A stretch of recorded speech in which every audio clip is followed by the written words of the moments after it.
Back here on WrestleRant Radio for the 4th of July, 2024, here with Mr. Marceau. Not exactly speaking on the holiday, though. We are pre-recording this, of course, on July 3rd, so no Dynamite talk from Wednesday. We'll get to that next week. But we will be talking Forbidden Door, Money in the Bank predictions, and so much more from the latest week in the world of wrestling. Mr. Marceau, brother, how you doing? Doing good. How are you? I am doing well. Any Independence Day plans for this week, or not so much? We have a cookout tomorrow to go to on the 4th. So, very nice. Besides that, no other set plans for the week. Hey, listen, cookout on the 4th, Money in the Bank Saturday, Heatwave on Sunday as well. Can't complain too much about that. A lot of wrestling, a lot of stuff going on, including being at the shows. You and I were actually at 2 shows this week, separately in 2 different cities, which is really funny. So I was at SmackDown on Friday at MSG, and like I texted you, I didn't know for a fact that I would be there until like a day or two before. Greg sending us the tickets, the absolute GOAT, to go to MSG because they said it was tight. It's MSG, big arena, whatever. Ended up being a great show. Glad we were there for it. Obviously, that amazing angle. I'll talk more about that momentarily. But you were at Raw on Monday night. A couple days later, separate city entirely in Bosstown. I almost said, not Bosstown. Sasha Banks was not there. I meant to say Beantown. She was on Forbidden Door, which we'll get to momentarily. But you were at Raw on Monday night, but I want to talk about SmackDown first because the overall experience being there was great. But the closing angle, and again, we don't talk too much about SmackDown here because it's kind of outdated by the time I put this up, but that Paul Heyman angle, we spoke about it a few days ago over text, just outstanding. I mean, that was such stellar stuff, the way they had Heyman out there not acknowledging Solo Sikoa as his tribal chief, Jacob Fatu with the splash, and then they followed that up with the Shield powerbomb to the commentary table at ringside. Just want to get your thoughts on the angle, how they executed it, and the crowd reaction with how loud it was in the building that night, watching from home. Oh, it was amazing. I thought it was one of the better things they've done on SmackDown since WrestleMania. I mean, I think this is kind of like the story we needed with the Bloodline. Like, obviously, we've had the new members over the last couple months, but I mean, we knew eventually that this was going to come with the head with Paul because he was on the same kind of wavelength as Solo was. Got the acknowledgement ceremony here. Can't acknowledge Solo. He's not his tribal chief. So all in all, amazing. I mean, even going further in the storytelling, like people said, like Jimmy cost Jay the title because he didn't want him to become tribal chief because of what it could do to him. And look what it's doing to Solo. So maybe like as a long storytelling, like, I mean, it kind of wraps up there. You get tribal chief, you just become an evil person. So loved it here. Rough bump for Paul, but it came off great, and hopefully we'll see him in a couple months. So I thought it was done very well. That man's dedication to the business is unmatched with the bump that he took there. Not just one either. Again, he took the Samoan spike from Solo, but also the splash from Jacob Fatu, which you can kind of like work to make it look worse than it actually is. Like he hits the splash. It didn't really look like a splash. It was more of like a headbutt, actually. And then it's like, okay, that's fine. Obviously, it looks devastating enough from a storyline standpoint. But then they have to follow it up with a bump that you can't pad, that you can't, make feel any less worse when you got to go through the table. They Shield powerbomb, no less, from 3 wild Samoan / Tongan. So, a great angle. I thought it was awesome. People are already jumping to Roman Reigns got to come back, Money in the Bank with Paul. It's like, why would Paul come back fucking 8 days later from that attack? When Paul comes back, he could be back alongside Roman Reigns. I mean, I expect him to be, obviously. I'm saying as far as he comes out and then Roman comes out, I've seen people fantasy booking that. But if that's going to happen, that would be at SummerSlam at the earliest. I don't think you rush that. I don't think you need to go into that right now, especially if the plan, as reported, is Solo Sikoa and Cody Rhodes for the Undisputed WWE Championship at SummerSlam. Roman Reigns does not return until SummerSlam at the earliest. At the very end of the show, as he did 4 years ago, coming out of the very end of that show, that's where he turned heel and kind of became the tribal chief that we came to know in the weeks and months that followed in 2020. But, I thought the angle was great. The overall show was really, really good. How was the on-site experience being at SmackDown, or rather Raw, on Monday in Boston? It was a good time. I mean, the place was slammed. Probably the most packed I've seen the Garden in a while. They had like the smaller stage, but like there wasn't really. I don't think I saw many empty seats at all. But I thought the crowd was good. We started off with Jay, and I thought like the whole night was. I think they got like Cross and Xavier Woods just right after that, so they kind of got like the worst of the worst out quick, and then overall I thought it was a solid show. How did the Wyatt Sicks come off in person with the, taunting of Chad Gable? They kind of stalked him to start the show. We had the VHS tape a little bit later on, which we don't hear the crowd reaction for, obviously. We just watch it on the screen. If you're in the building, you watch it on the screen. If you're watching at home, you just watch the interview. But your thoughts on, first of all, how it came across in person, all aspects of that, and your thoughts on the second VHS tape with Bo Dallas and Uncle Howdy. It came off pretty well. I mean, once the lights came off, I mean, people were really into it. Obviously, most people that are there were tuned in, so they knew what was going on. Thought it came off it didn't come off as good on being there live with him stalking them, because you could see the lights turning on, so you kind of knew what was coming. Okay. With each individual member, but the videotape itself, it was tough to hear, honestly. So I had to rewatch the next day just because the crowd and the kind of audio. But I thought it was another good video, and I feel kind of furthered it along a little bit more. So they said in the VHS tape, did Bo Dallas, when they kind of indicated he was talking to himself, obviously, which we already suspected, but people were thinking after they aired that first VHS tape, they're two separate people. No, he's obviously Uncle Howdy, and it's a mind trick, or it's in his mind, whatever. But they did say in that VHS tape that they're kind of going after people. They recruited people that were abandoned and forgotten about, which would explain why they brought in Rowan and Gacy and Nikki Cross, Dexter Loomis, and hopefully at some point they kind of elaborate on that further. We get to hear from them, unmasked, whatever. But they also said they're going after people that kind of left their family. Now, we saw that with Chad Gable. He was turned on by, betrayed by Otis in the Alpha Academy, because he deserved it, obviously, in storyline. But that might be why they're targeting him specifically, because he treated his family like shit.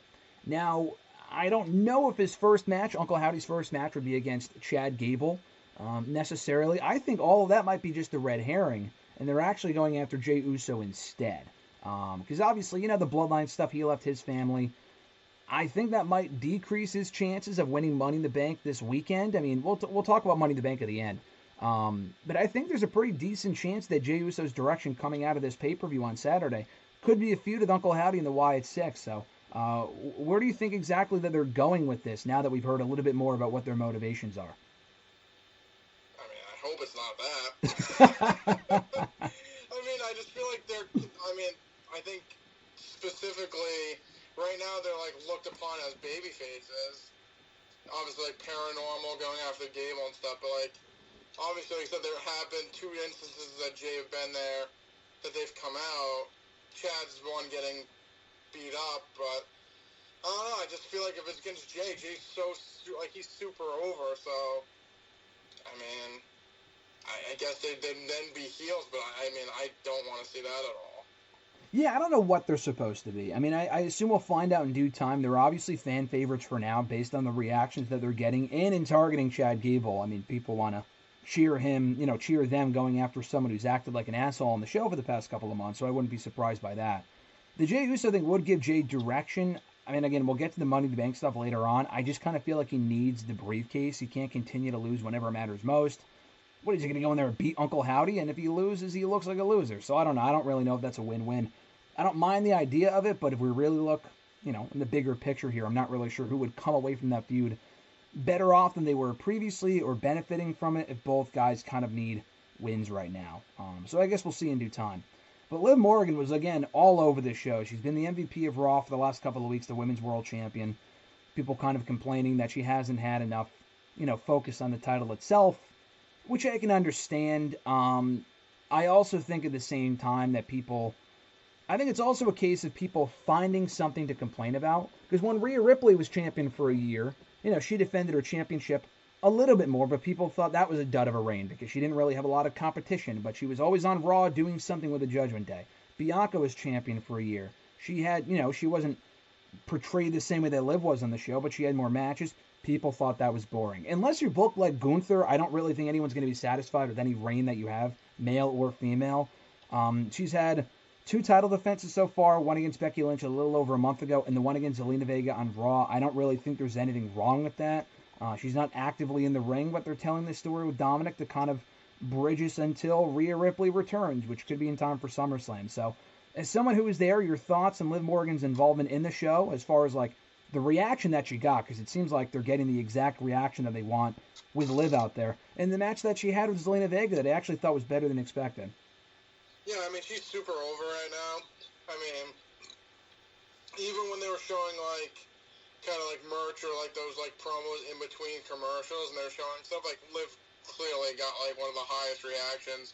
Like, when they do, like, the Instagram photos, when they posted hers, besides, like, probably Cody and Jay, she got the loudest reaction out of people.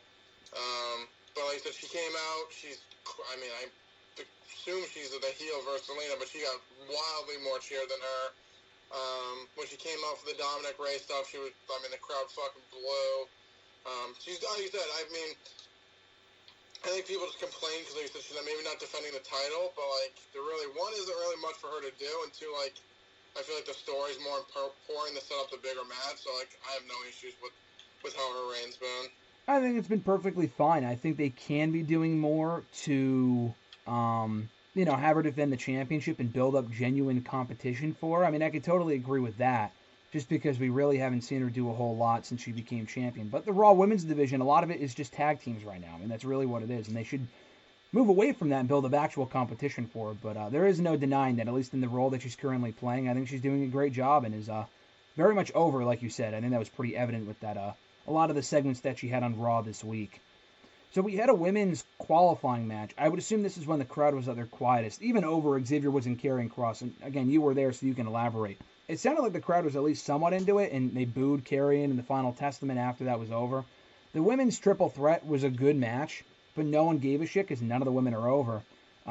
Zoe Stark, Dakota Kai, Ivy Nile. Zoe Stark qualifying by pinning Kai, which was disappointing because I was really hoping Dakota Kai would win. I just mentioned her last week, and that she was crying on whatever it is, Twitch or whatever, about not getting any more singles opportunities.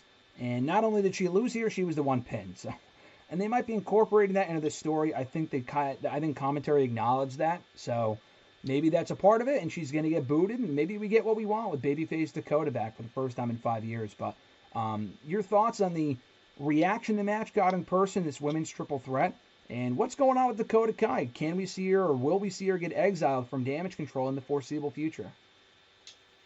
Yeah, I mean, like you said, I think either this or the Cross and Woods was probably the least quiet the crowd was. I mean, I think at the end of the match, when it started kind of heating up a little bit, it's like they kind of got into it, but, I mean, when you have three women who just really aren't over, I mean, what do you really expect at the end of the day? Zoe winning, like, I think we both said we wanted Kai to win, but with you already in it, it didn't really make sense to add her in it too. But like I said, I think this kind of like fuels her hopefully eventually leaving Damage Control and being like a babyface again. So I don't hate it, but I mean, I think that's the best path for her is just to go back babyface. I mean, she hasn't been babyface in a long time. But like I said, besides the Cross stuff, this was easily the quietest the crowd was. Yeah, I think having these women, and we talked about it at length last week, I think the biggest issue is that when you have women who aren't over working with each other, they're not going to get any more over than they already are. I mean, they have to be working with people that are over in order to get more over themselves. So it was a good match and all and whatever, but unless they're working with people, I mean, Zelina Vega is not the most over woman on the roster, but she has gotten more over by working with people like Rhea and now Liv, who are over and having direction and having decent matches. And again, these matches like the triple threat was fine, but I think they could just be doing a better job of it. Was Ray and Dominic? I mean, I enjoyed the match. It obviously wasn't the WrestleMania match, but nothing that we haven't already said already about the Liv stuff and her involvement in the storyline advancement there. But your thoughts on the match itself, and again, just the crowd reaction to it in person. Yeah, I thought it was a fun match. The crowd was really into it. I mean, they loved both booing Dominic and cheering Ray, so I think it's just kind of got the super over Hall of Famer and then his son that everyone hates. So crowd was really into it. I was honestly kind of surprised Dominic lost. Like you said, I guess it is furthering the feud. I don't know. I felt like when Liv got involved, maybe she'd help Dominic win, but Ray beat him here pretty decisively. But no, I mean, obviously continues that, and I thought overall it was a solid match for, like I said, for something that wasn't like a 5-star match class that the crowd was all over it. We'll talk more about the Judgment Day stuff when we get to Money in the Bank a little bit later on. But I feel like the direction that they're going with this, we'll see Rhea Ripley come back and probably side with Damian. because Damien's kind of been standoffish for the Judgment Day too. We kind of get a Judgment Day Civil War or whatever. Do you think Dominic's role specifically, because he's not going along with the Liv stuff, I think they want you to think that he will, but it's actually going to be Finn Balor aligning with Liv, or he was the one working with her the entire time because he took the hotel key card and he's been orchestrating the whole Liv stuff, whatever. With Dominic specifically, again, you were there. The guy gets booed out of the building every time he's there. I feel like it might be difficult because people want to see him with Rhea, but I feel like it might be a waste to throw that heat away by just reuniting him with Rhea as a babyface. Or do you just keep him a heel and let people boo him for fun? What role do you think he'll have in this impending Judgment Day Civil War that we might be getting soon? Yeah, I mean, I think he's kind of like the catalyst. Like you said, I think Finn's going to side with Liv, and then, like, Damien and Rhea, and then, like, so he kind of like the bumbling idiot who lives basically trying to, like, win over to, like, get her on her side, but he can't make his own decision.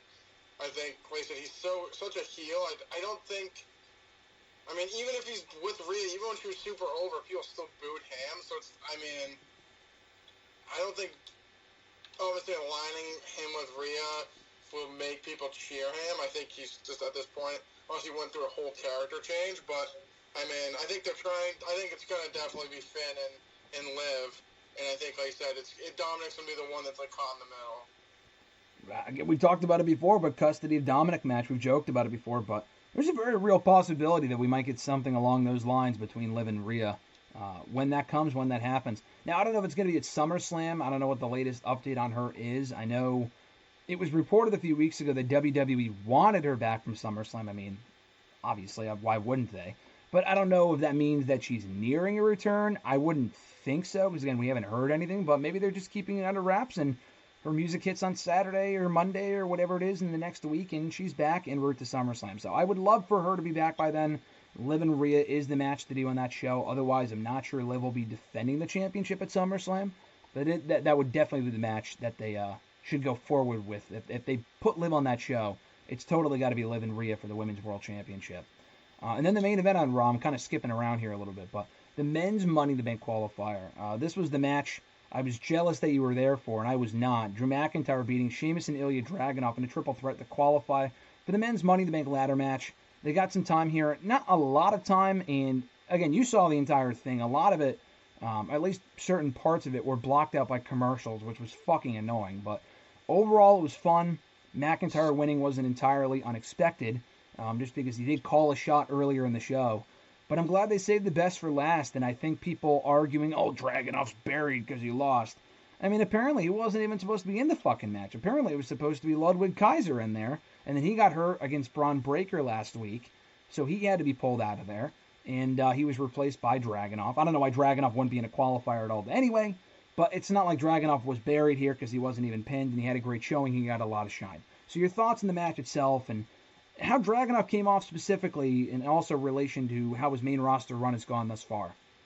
Yeah, I mean, I thought this was a really good match. Like I said, I was there live, so I don't know how much was really caught up in the commercials and such, but I thought Dragunov looked good. Sheamus, Drew was a very hard-hitting affair. I mean, how was he buried by getting beat by Drew? He's, like, been contending for the belt for years. I mean, it's not like he got beat by... If he got beat by, like, Kaiser, okay, I get that, but, like, he got beat by fucking Drew. Even if Sheamus, like, these are well-established veterans. I mean, I don't know. I feel like that's more of an honor to be in that match, and, like, kind of, like, you went toe-to-toe with them at points, so, like, if anything, it should be, like, that should be, like, a good thing, but I just understand how wrestling fans are nowadays. But, no, I thought it was a good match. Drew winning made the most sense. I mean, I didn't take out of that, like, oh, God, Dragunov's buried now, but I thought it was a good match, and I thought it was a great way to end the show, honestly. Yeah, they set up McIntyre for the men's Money in the Bank ladder match in the process, which we'll get to a little bit later on. Will he win? Will it be someone else? We'll get to that momentarily. But I do want to ask you about what you saw, backtracking a little bit before we get to Money in the Bank here briefly. Your thoughts on whatever you saw, if anything, from Forbidden Door this past Sunday. Did you check any of it out, or did you see anything from the show on Sunday? I haven't seen a lick. Anything, not even a match. I did not see anything. Hey, listen, I don't blame you. You're going to Raw, you got a lot going on. But I'll tell you this, though. Overall, I thought it was a very good show. You won't hear anything here that you haven't heard before, as far as, I think a lot of their shows are consistently quality stuff. They had 15 matches. So, yeah, it's a long night. Thankfully, this one ended at midnight and not 12:30. I mean, I know that sounds crazy, but the last one ended at like 12:30, 12:45. And listen, I don't give a fuck if they think, oh, tomorrow, because that was double or nothing. Oh, tomorrow's Memorial Day, so we can get away with it. I don't give a shit what it is, whether it's even if it's a Saturday pay-per-view. I think that's just excessive personally. But it was a good show. They had a lot of good matches. The Long Island crowd largely was not great, but what else is new there? I will say this, though. The best part about the entire show, Will Ospreay, Swerve Strickland, AEW World Championship, people have been raving about it since Sunday, and it was as great as advertised. And it was reported just this past week, actually, from Fightful, that Ospreay actually wanted to do the match. It was his idea to do the match. He pushed to do it at Forbidden Door to give Swerve that, statement win as world champion to kind of, because they don't want people to think, oh, Swerve's only champion until he loses it to Ospreay at some point, which probably was the case. I mean, Ospreay could still win the Owen Hart Cup by being the wild card tonight. I don't think he will be, but I mean, it's very possible that he could be. I don't think he will. Yeah, I know you didn't see the match. Well recommended checking it out, but your thoughts on the idea of Swerve beating Ospreay and what it does to Swerve as the AEW World Champion, kind of establishing him as the top dog, not really being an Ospreay shadow so much.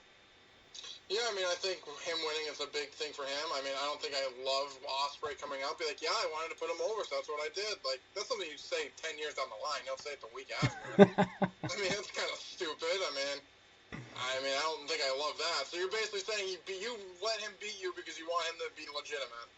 Well, I mean, so he didn't say that, but it was reported. I mean, obviously they got it from somewhere, but it's not like he's out there saying that in a promo. If he does say that in a promo tonight on Dynamite, and this is coming out after the fact, that would be kind of dumb. But yeah, I mean, I think it definitely does help. I mean, like I said, but I think I kind of wish this came out a little bit later because I feel like it's like, oh, we only kept the belt on because we don't want him to be overshadowed by Ospreay. So Ospreay put him over. Mm-hmm. Yeah, I understand. Realistically, I feel like if you're gonna do the match, I feel like Swerve needed it a little bit more than him. So I'm kind of glad that he won there, but. Well, I guess we'll see what happens going in the All In or All Out. I don't fucking remember which one's which. Yeah. But I think there's a big win, and I think he needed a little bit more because, I mean, Ospreay, since he's been there, has pretty much been the biggest babyface they have. Yeah, I think he definitely needed that win to kind of, ensure that he wasn't being overshadowed by Ospreay as the AEW World Champion. From what you have seen, again, if not, don't worry about it, but from what you understand and what you think could happen at All In a couple of months, that's the first one they have coming up. All Out is a couple weeks after that. That one, I think, is in Chicago still. It's not Labor Day weekend. They bumped it. All In obviously happening at Wembley for the second straight year. Do you have any current picks for who you think could win the Owen Hart Cups this year? One for the men, one for the women, both winners getting world title shots at All In at their respective titles. Do you have any predictions for who could win each one? Know who's in each one. I think I feel like someone said Brian. Brian's in one of them. I know Brian's in one, right? Yeah, he advanced on Sunday. He beat Shingo, yeah. See, I knew something. Yeah, see, you know. I couldn't even tell you who's in the women's one.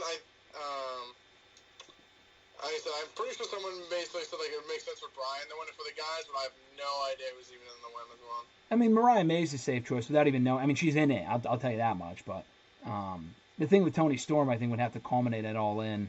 She wins the Owen Hart Cup. They face each other. The thing at Forbidden Door, I'm shocked that the CMLL and Stardom involvement, by the way, didn't pique your interest in this show because I know you're a big Stardom guy, you're a big CMLL guy, but they did close out Tony and Mina by having them. They did, like I mentioned earlier, the three-way kiss with Liv Morgan or I think we were talking about that beforehand in relation to the Liv stuff and people complaining about one thing and not the other thing. It's just wrestling fans are fucking toxic sometimes, but. I saw that. I saw a picture of that. Yeah, they kissed to close out the match, so they're all on the same page. I thought Mariah May would choose a side. She didn't. They're actually all friends, and then they walked out holding each other's ass and shit. Not literally shit. That'd be gross because I mentioned ass. But just the shot of it was what they closed out that storyline with of that show. And again, something drastic could happen on Dynamite tonight. Like I said, I haven't seen it yet as of this recording. We'll see what happens going forward, but. I think I mentioned to you last week, MJF had challenged Daniel Garcia to a match at All In. I don't think they go forward with that, though. I mean, I think MJF faces Ospreay unless Ospreay faces Ricochet, who, by the way, is indeed a free agent. again, this might be null and void after Dynamite. He might have showed up on Wednesday. But I think MJF, he's not even. Let me put it this way to you, dude. He's not in the Owen Hart Cup. The winner of the Owen Hart Cup gets a title shot. MJF lost the title. He has not expressed any interest in getting that belt back. That doesn't make a whole lot of sense. I mean, does that surprise you? I mean, that was like when, who the fuck was it? I think it was Claudio and Moxley literally beat FTR on... Oh, correct. Yeah, Dynasty. Yeah. Dynasty, and then they weren't even in the tag team tournament to challenge for the belts, but FTR was. Like, how does that make any sense? Yeah, no, I agree. That was kind of forgotten about, because if it's not relevant, people forget about it, but you are right, that made no sense. And then someone's like, well, after whoever wins it, they're going to face Moxley and Claudio. I'm like, why wouldn't they just be in it? Why wouldn't they? Exactly. And they didn't even do that because FTR didn't win the title. So like you said, MJF not being in it, that's like, I don't get that at all. I know they're planting the seeds, like I said, for MJF and Ospreay, and I think at All In that would be a terrific marquee match. But you have to at least explain why he's not in it. Like, does he think he's going to get it back another time, or does he just have his sights set on facing fucking Hechicero at Forbidden Door, which is who he faced, and they had a fine match, but it was a complete waste of MJF on that show in Long Island. I don't know. I'm enjoying the product right now. There are some things that they can kind of figure out logic-wise, because it's kind of gaps in logic here as we head into All In. But the building blocks are there for what could be a really, really good card as far as the star power they have and the matches they can do, especially if they pull in Ricochet and if they do Bryan and Nigel, perhaps. That's another match that's long been rumored, which I don't think, in that case, Bryan would not be winning the Owen Hart Cup. It's really all a matter of there's a wild card in it facing Jeff Jarrett, which sounds completely ridiculous. Why is Jeff Jarrett in the fucking thing? And listen, I get it. It is ridiculous.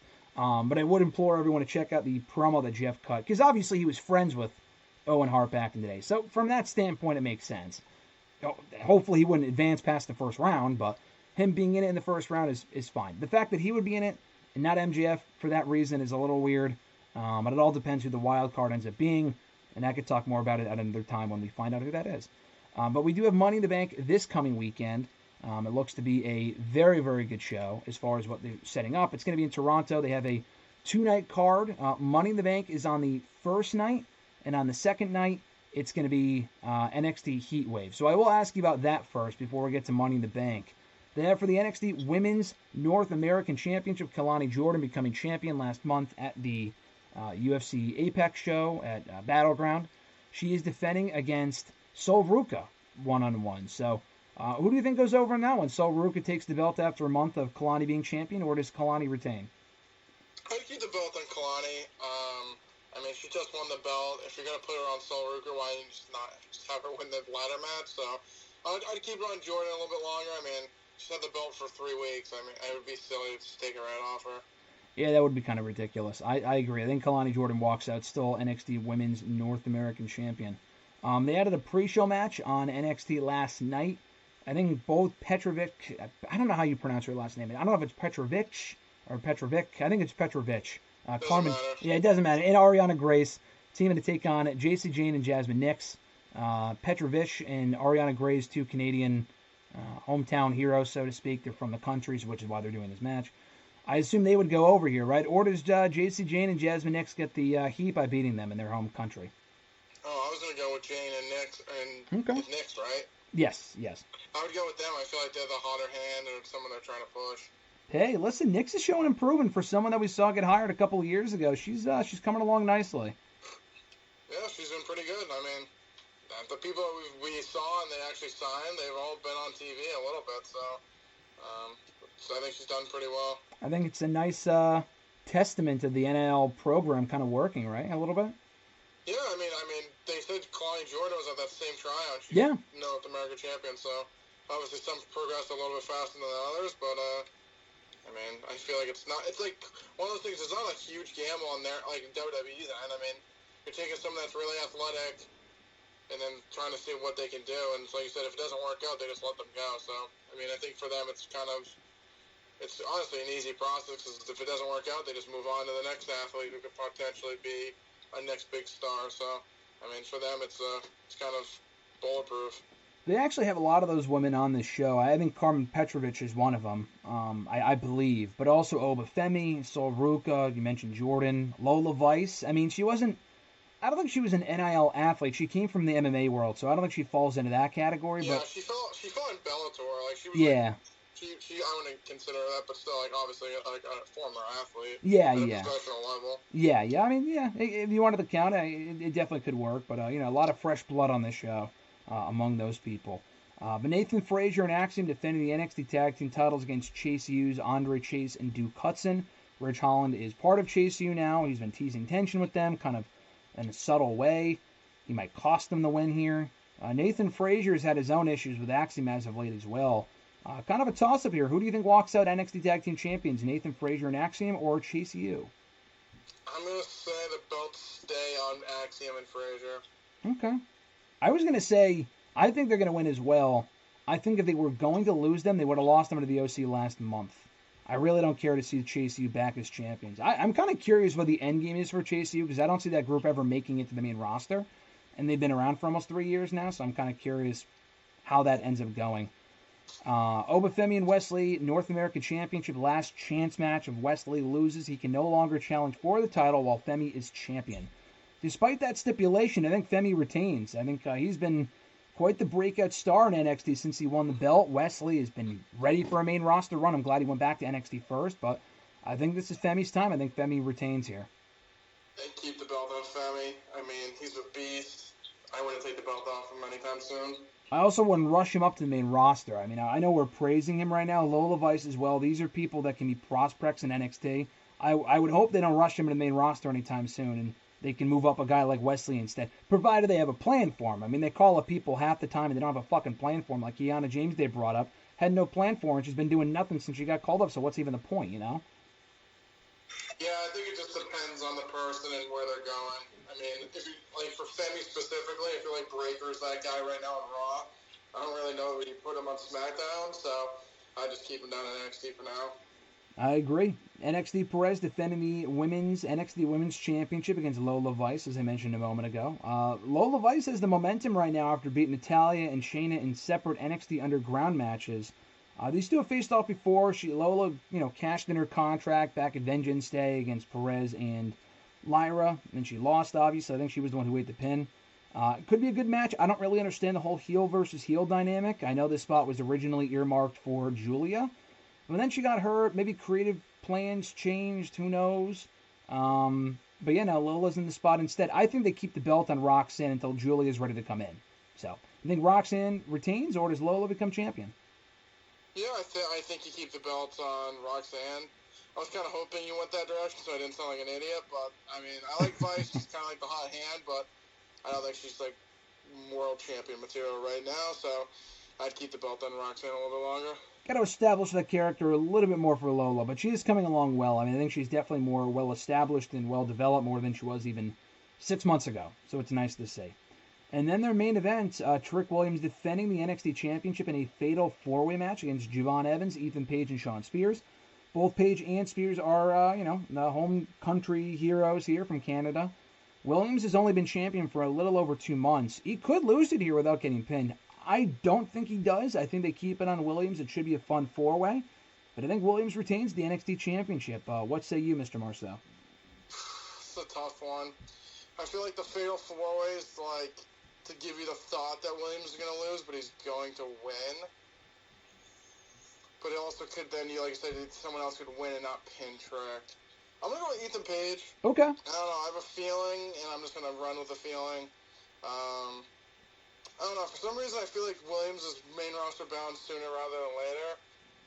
I'm going to say Ethan Page. He pins Evans, and then maybe we'll get him and Trick down the line again. But I'm going to go with Ethan Page.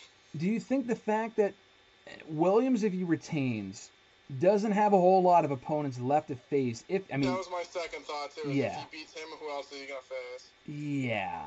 I guess if Ethan Page wins, you can ask the same question. But at least with Ethan Page, you got Javon Evans. Williams can go back for it in a rematch. I don't know when the next special is. I don't know if it's in a month or 2 months. I don't know. Yeah, you're right, though. I think if Ethan Page wins, that would be cool to see.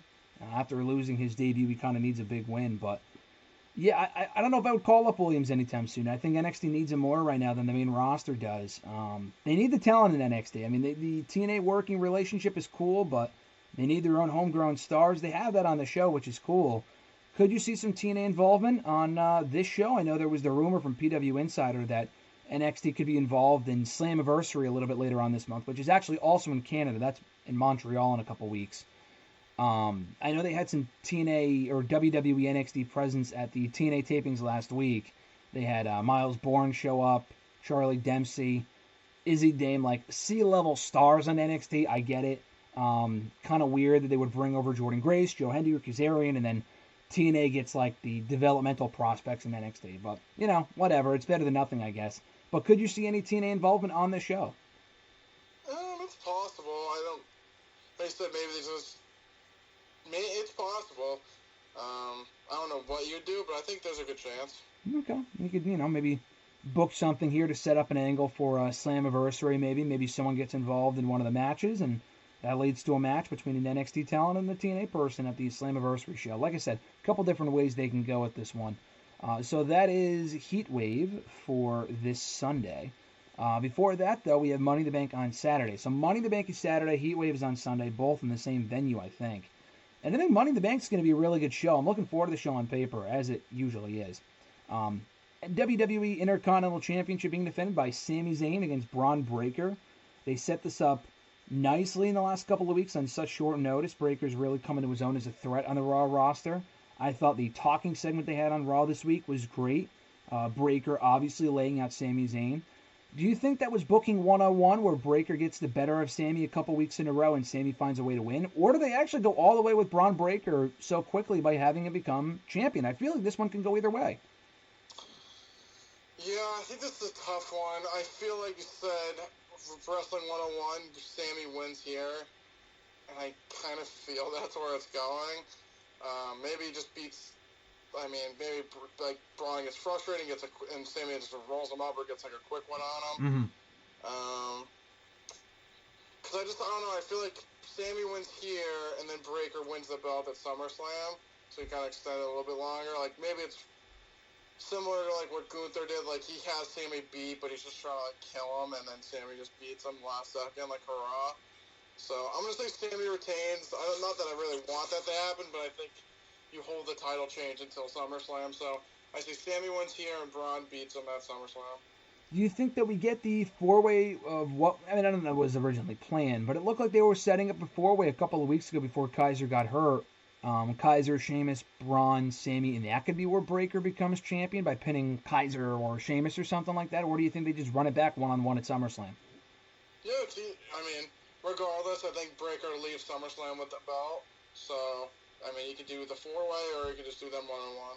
Yeah, I think either way, I think the belt ends up on him regardless of what show it is, where it is, when it is. I think the belt is going to Breaker before long.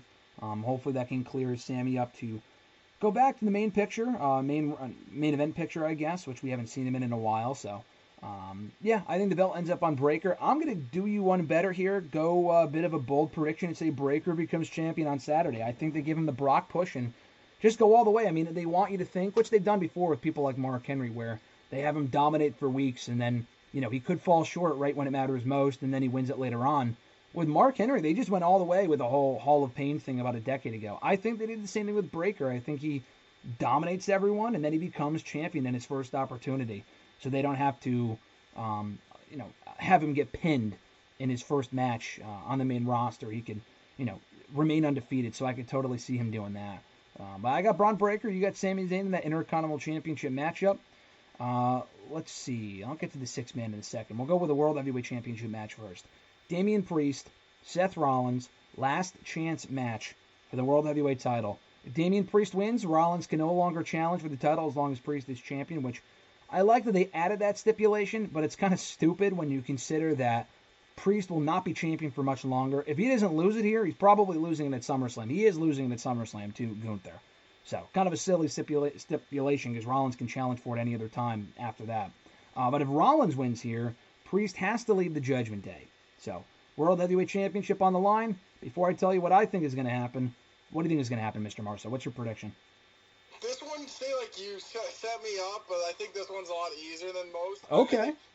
I think it's Rollins wins LOL. I mean, all I right. think the sexier match at SummerSlam's Rollins and Gunther anyways. There's the whole dysfunction in the Judgment Day, so him leaving is not that big of a deal. And maybe Finn, kind of like accelerates a little bit on Saturday night. Just kind of, I think we get Rollins and Gunther, Priest and Balor at SummerSlam, so I don't see Priest winning here. So I got Rollins. I don't think this one is as clear cut, though. I agree with you. I think Rollins will win. I said to you a week or two ago, I think it's slam dunk. Rollins wins the world title. Set up him and Gunther at SummerSlam. It is the sexier match on paper. I don't know, though. They were really leaning into that Judgment Day tension on Raw to make me think that they want you to think that he's going to lose or Balor's going to cost him, but then he doesn't. I don't know. I feel like they're doing like the double fake out here thing. They're really fucking with me mentally as far as who I think is going to win this. I'm still going Rollins, and I think I'll take it a step further.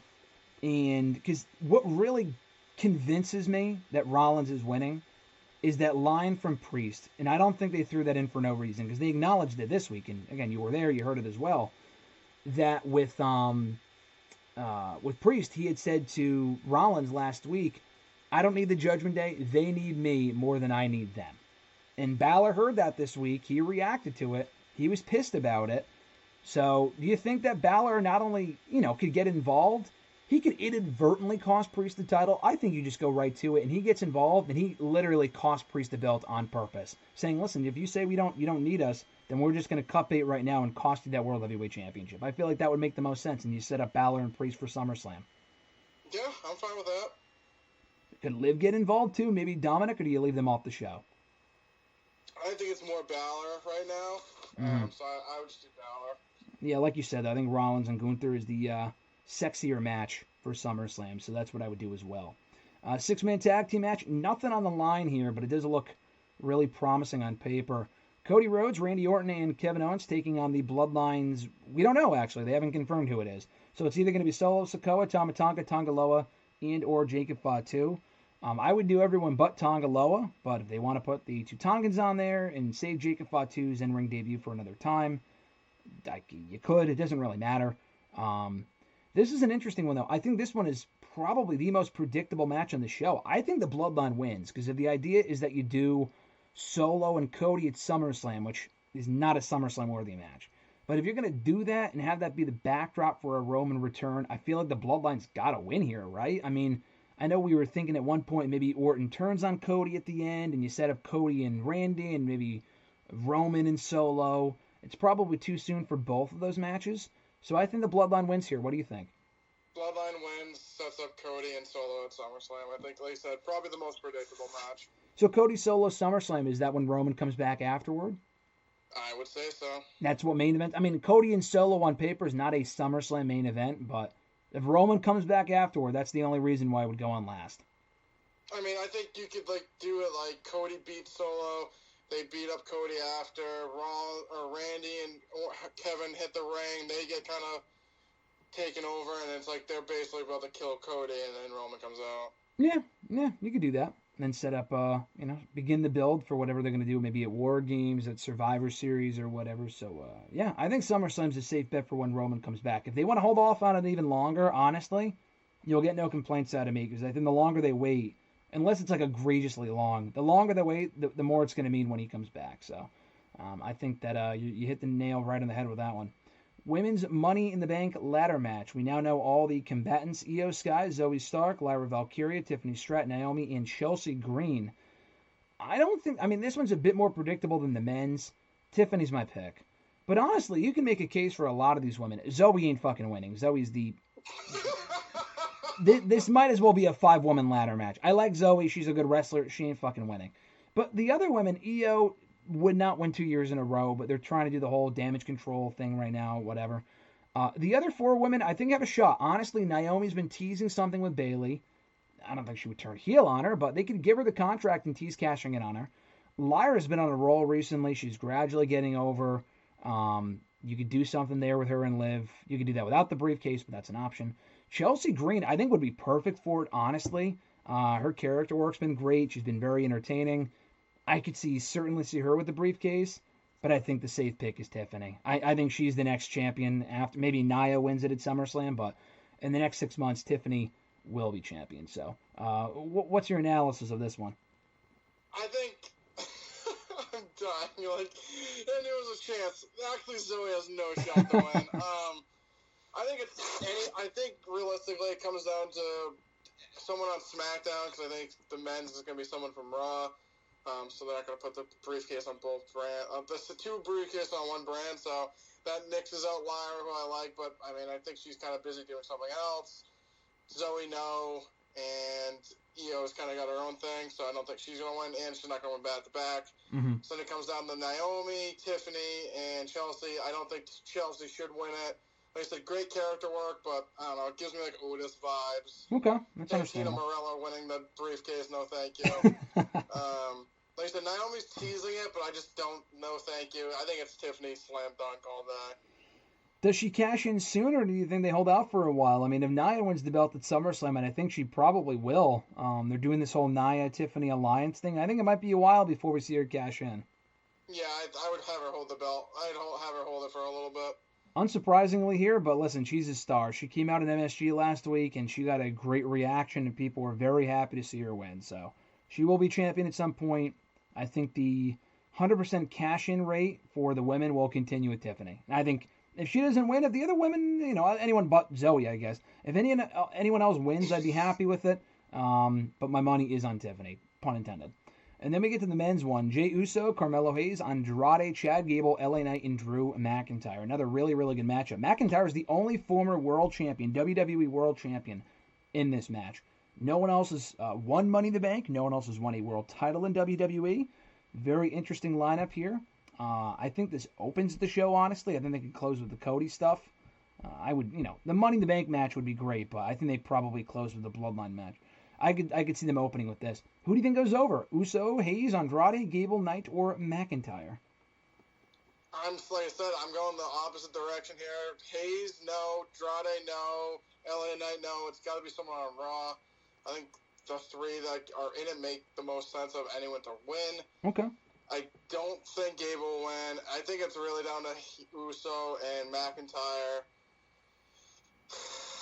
I mean, I don't think Drew needs the win, so I'm leaning more towards Jay, and I also do not want the stupid Wyatt thing that you pitched an hour ago, so I hope that doesn't happen. They might as well just bury Jay's career at that point. I'm a mark. I'm going with Jay. I think he needs it the most. I think it makes the most sense.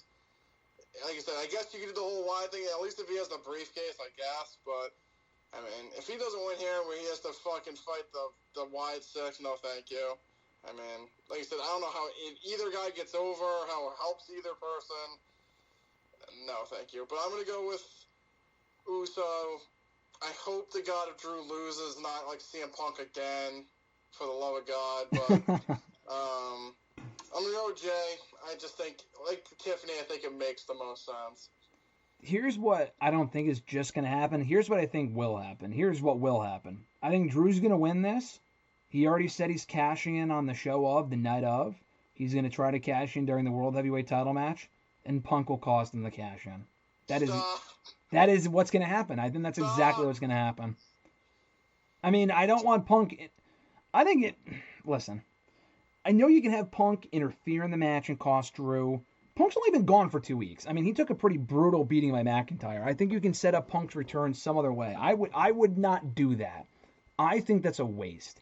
I think that's a fucking waste. If he won the briefcase just to lose the same night as a Punk, that's so fucking stupid. It is stupid, but listen, I think it makes sense because it furthers the feud. But here's the thing, though. The thing is the feud's already further. You don't need that to happen. That was what I was going to say. I think the feud is already hot enough where they don't need to waste this shit on McIntyre and Punk. I mean, that would just be, again, it's a storytelling device. The briefcase is a storytelling device. You're not going to make a new star every time.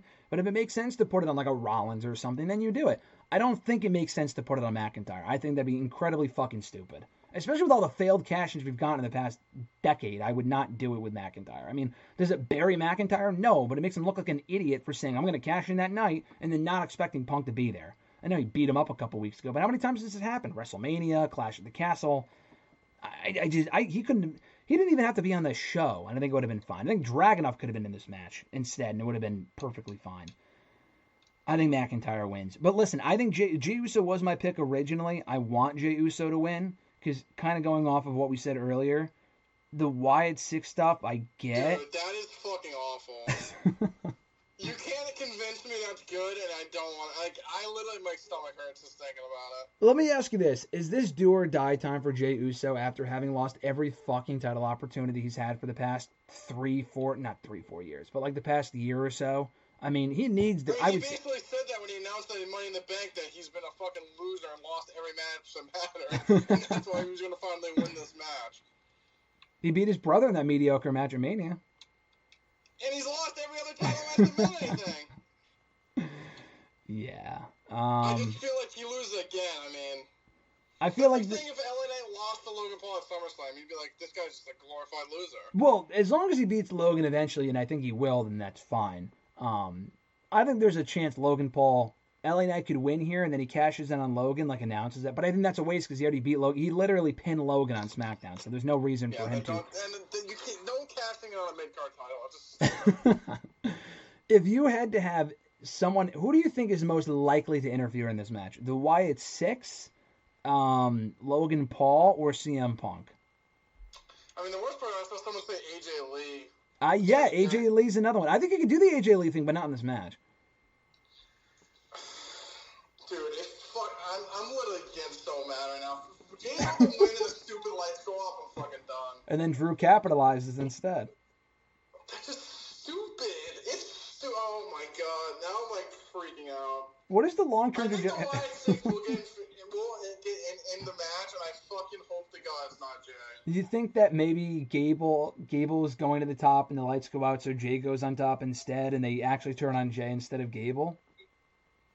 Maybe that's what they're going for here? But, like, I understand the whole point that someone that left their family, but, like, Jay, like, he left an abusive relationship. He should have left the family. Yeah, no, I agree with that.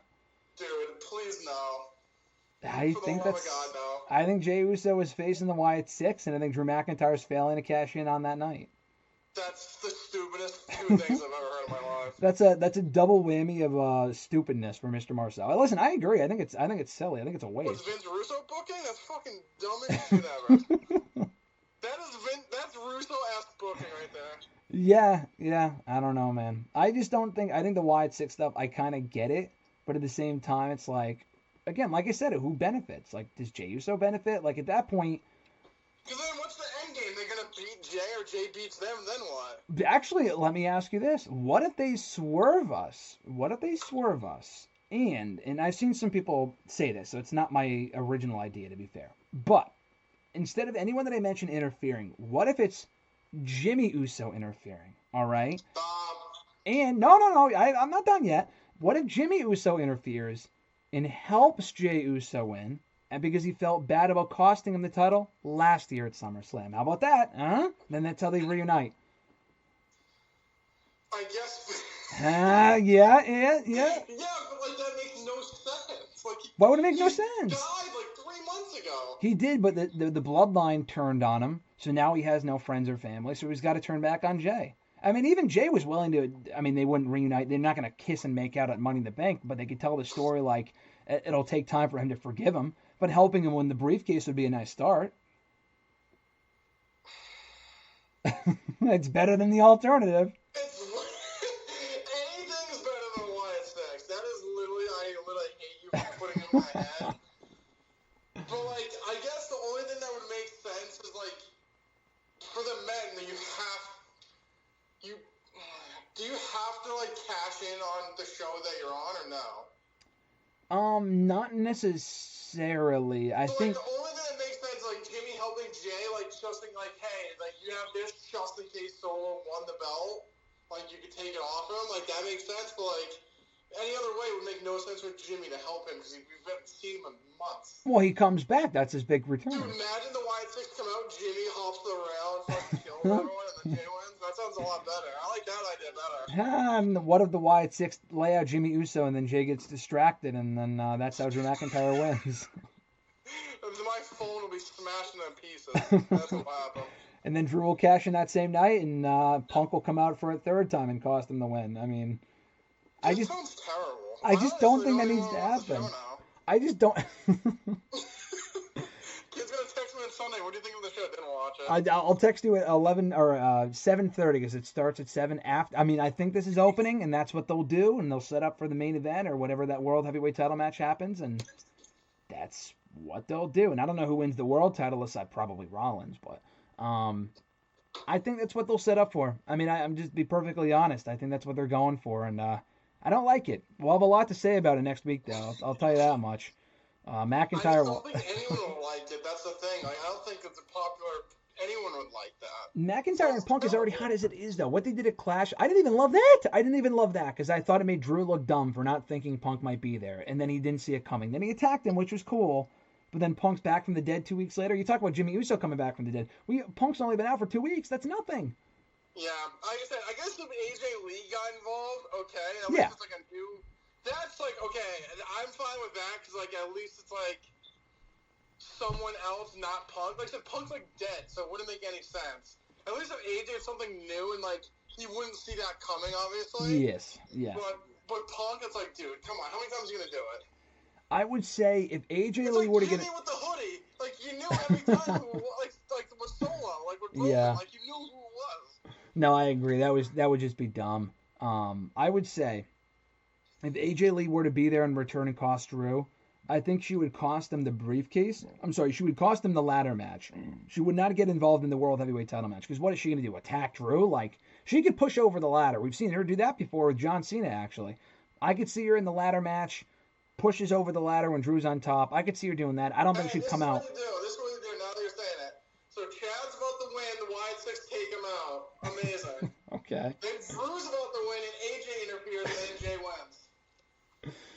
Huh? What if then? Well, let's go full balls to the wall. This interference. LA Knight's about to win at some point, and then Logan Paul comes out and cost him the win. Andrade's up there, and then Santos cost him the win. Just have everyone get involved. I mean, it's no DQ. And then Carmelo's with the win, and then Trick Williams cost him, and Jay's the only one left, and Jay wins. I see no issue with it, bro. That's what I would do, bro, because that's what I would have done 20 years ago, bro. No. Jay's about to win, and then Jimmy cost him, and then Jimmy climbs the ladder and wins the briefcase. Listen. You said Jay wins. I'll agree with that. The interference is just ridiculous. They got to tone it down with the interference bullshit. There's going to be interference. I mean, we know there's going to be interference. But if they only, like I said, if they only have one person, that's fine. That's wrestling. But if they have like fucking 3 people interfere, 2 even, that's just ridiculous. I mean, come on. You're ready. Oh, God. As long as Jay wins, that's fine. I don't think he is. I think Drew's winning, and we'll call it a day. I think that's what it's coming down to. That's exactly what it's coming down to. Like I said, if he cashes in, if he wins and loses in the same night, it's the stupidest thing ever. That's what's going to happen. So, I mean, you might as well just accept it now. I guess I just have to accept how dumb it is and just accept it, bud. Yep. Just going to have to accept the stupidness of how stupid that angle's going to be. If Jay's facing the Wyatt Sicks, I might be done. I think that's where we're going with this. I think it's going to be Jay and Uncle Howdy at SummerSlam, baby. Go Dallas beating Jay. You think Solo versus Cody's bad? That sounds 100 times worse. Yeesh. And I thought SummerSlam was going to be stacked. I thought we were getting Drew and Punk, and it's going to be a tale of 2 cards in Cleveland. My God, I mean, Uncle Howdy and Jay, I mean, I guess, but what are we doing with Jey Uso? The guy, I mean, listen, you're a bigger Jey Uso fan than I am, but I got to agree with you. The guy's got to win at some point. He just can't be a loser forever.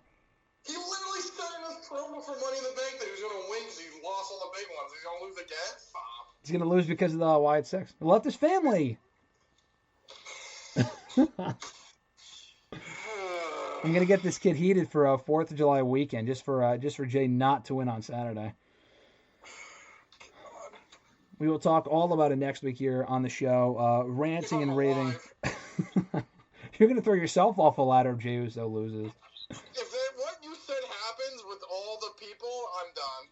If Wyatt Sicks get involved and cost Jay, and Drew wins, and Drew loses on the same show, I think you're going to be a pretty unhappy camper come next Thursday, is my guess. I think 90% of WWE fans will be mad as well. I would be mad at that too. I'll be laughing for how bad it is, but I'll also be very internally sad. I mean, that would be fucking terrible. So I hope they don't do that. I hope Triple H thinks otherwise, and this is all just one giant swerve, and we're complaining for nothing. But I guess we'll find out on Saturday. New episodes every single week on WrestleRant.com, WrestleRantRadio.com, all the usual podcast platforms. Rate, review, subscribe. New episodes every Thursday, like I mentioned, including on the 4th of July, which is today. So, Mr. Marceau, brother, enjoy your holiday weekend, and I'll catch you next Thursday. Later, brother. Adios.